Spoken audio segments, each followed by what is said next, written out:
Halo, assalamualaikum. Jumpa lagi dengan saya, Zuma Herbal. Teman-teman, apa kabar semuanya? Maaf ya, saya lama nggak nongol ya di YouTube karena lagi sibuk. Nah, sekarang ini saya sempatkan. Karena apa, teman-teman? Saya kemarin-kemarin itu baca-baca gitu ya di grup. Jadi ada orang yang sakit diabetes dan jari-jarinya tuh pada lepas. Aduh, saya ngeri banget tuh ya Allah, saya jadi takut.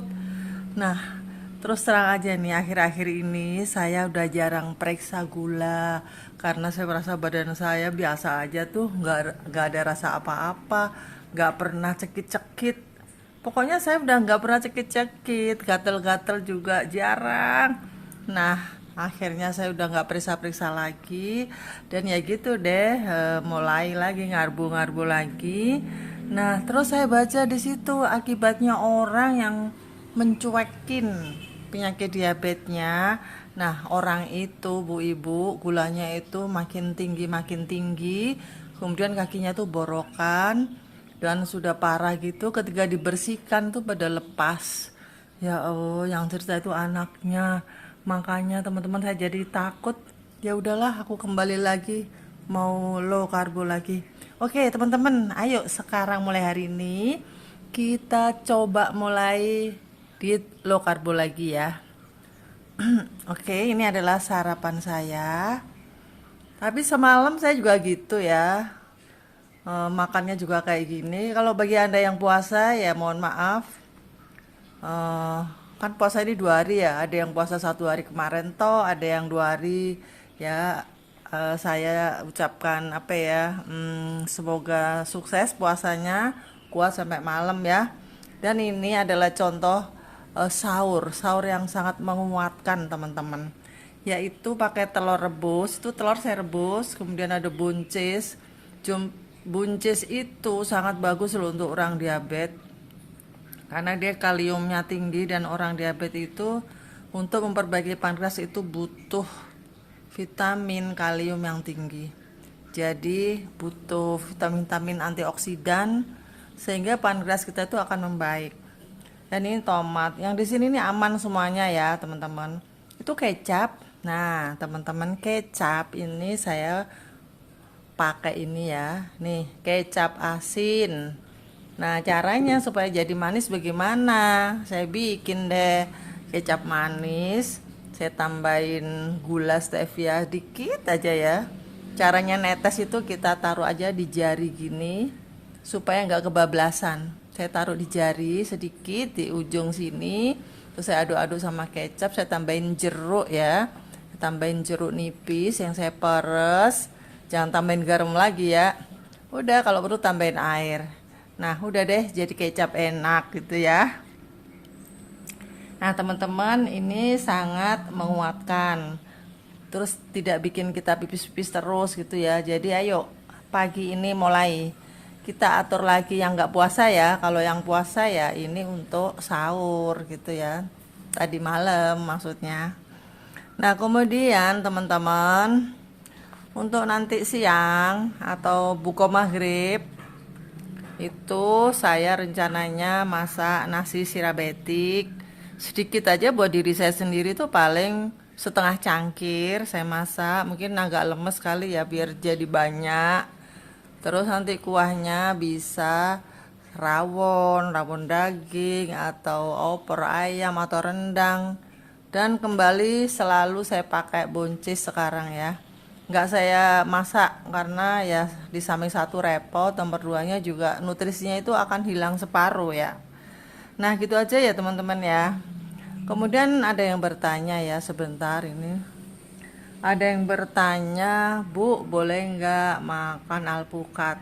Alpukat tuh sangat bagus teman-teman ya untuk orang diabetes karena dia rendah karbo, tidak manis juga kan memang. Tapi kan ada buah yang manis tapi yang ternyata maksudnya buah yang tidak manis ternyata karbonya tinggi. Apa itu? Ubi. Ya, ubi kan termasuk ini ya, buah ya. Oh, akar ya. Nah, gitu. Jadi ada juga yang makanan-makanan yang tidak manis tapi ternyata tinggi juga gitu. Oke teman-teman, ini saya icipin dulu ya. Oh iya, bagi Anda yang belum subscribe, minta tolong ya subscribe dulu karena itu sangat membantu channel saya ini biar berkembang dan saya jadi semangat men-share makanan sehat yang aman untuk orang diabetes. Oh iya, sedikit cerita nih. Saya punya cerita nih teman-teman ya. Bismillah. Oh maaf ya, saya nggak puasa ya teman-teman karena suami saya itu lupa, pagi ini lupa, dia tiba-tiba tuh udah makan sesuatu gitu. Akhirnya ya udah, karena dia nggak puasa ya saya ikut suami nggak puasa karena nanti biar bisa masak-masakin atau menyiapkan makanan gitu. Jadi gitulah, ya udahlah saya ganti aja dengan ibadah yang lain, cari pahala yang lain gitu. Jadi ini saya nggak jadi makan ya, untuk menghormati Anda yang sedang puasa kalau gitu ya. Oke, kalau gitu ceritanya saya teruskan ya teman-teman.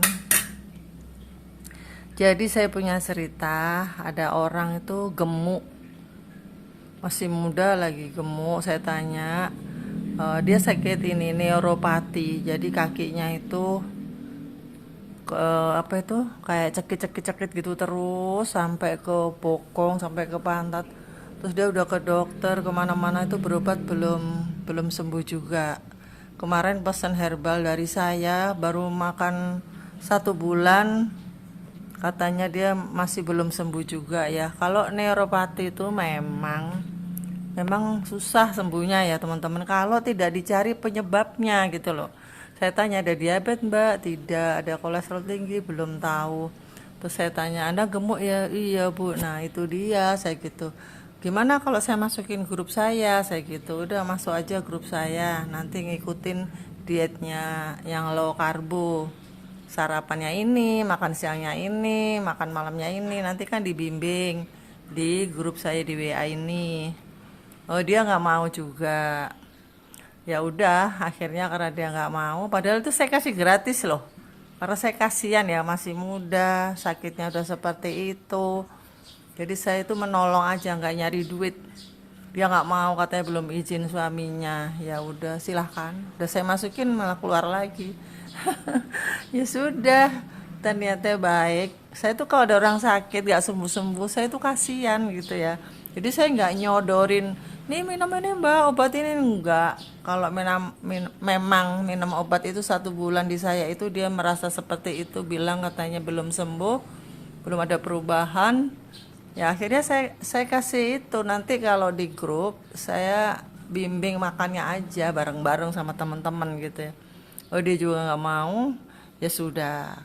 Nah ini akhirnya dia keluar dari grup kita kan yang kemarin itu loh. Ya sudah lah ya, semoga Allah menyembuhkan sakitnya, gitu aja doa saya. Nah emang bener ya, saya pernah baca di apa itu, ada seseorang, kenal nggak ya, tapi mau saya sebutkan namanya juga nggak apa-apa sih karena dia men-share sendiri ya pengalamannya. Nah beliau ini masih muda, dia tuh gemuk banget, 100 kalau nggak salah badannya tuh. Akhirnya dia itu lumpuh, stroke. Terus dia tuh jatuh gitu. Awalnya dia cuek aja gitu. Nah, kenapa dia jadi berubah mau diet low karbo itu karena dia jatuh. Dia jatuh, terus nggak bisa bergerak, lumpuh. Akhirnya dia menyesal banget. Aduh, saya masih muda, kenapa saya jadi begini gitu kan. Nah, akhirnya dia mencari ilmu, baca sana baca sini. Akhirnya dia menemukan yaitu diet keto, seperti keto ya, tapi yang nggak sama ya. Kita semua itu punya kelebihan dan kekurangan masing-masing ya, tapi mirip-mirip gitu loh. Keto itu artinya kita makannya itu, tenaga kita itu dari lemak, bukan dari karbohidrat. Jadi mas yang tadi itu akhirnya dia bikin YouTube, bikin konten, terus dia menceritakan pengalamannya dia makannya udah nggak pakai nasi, saking takutnya lapar. Pertama kali meninggalkan nasi itu sedih banget kan. Nah dia tuh bawa telur rebus kemana-mana, jadi makannya tuh cuman telur aja. Dia sampai nggak mau makan sayur juga, saking kepengen sembuhnya gitu ya. Jadi dia kan waktu itu memang jatuh, jadi udah nggak bisa jalan kan. Tahu entah berapa hari, berapa bulan tuh saya udah lupa ya. Tapi yang jelas di akhirnya sembuhnya itu dari makanan yang zero karbo. Jadi dia makan telur tok. Badannya itu turun. Akhirnya turun. Ya udah sekarang udah mencapai sekitar berapa ya? Udah normal lah, udah bagus. Sembuh deh neuropatinya gitu. Nah itu teman-teman ya, kalau udah badannya gemuk itu memang harus dikurangin dulu badannya. Nah obat herbal itu ya membantu juga gitu untuk melancarkan peredaran darah, untuk memperbaiki sel-sel yang rusak, organ-organ yang rusak. Nah itu minum herbal. Nah oke teman-teman, semoga bermanfaat ya perjumpaan kali ini. Lain kali saya insya Allah akan men-share makan siang ya. Ini makan pagi atau sahur. Nah, semoga bermanfaat dan sampai jumpa.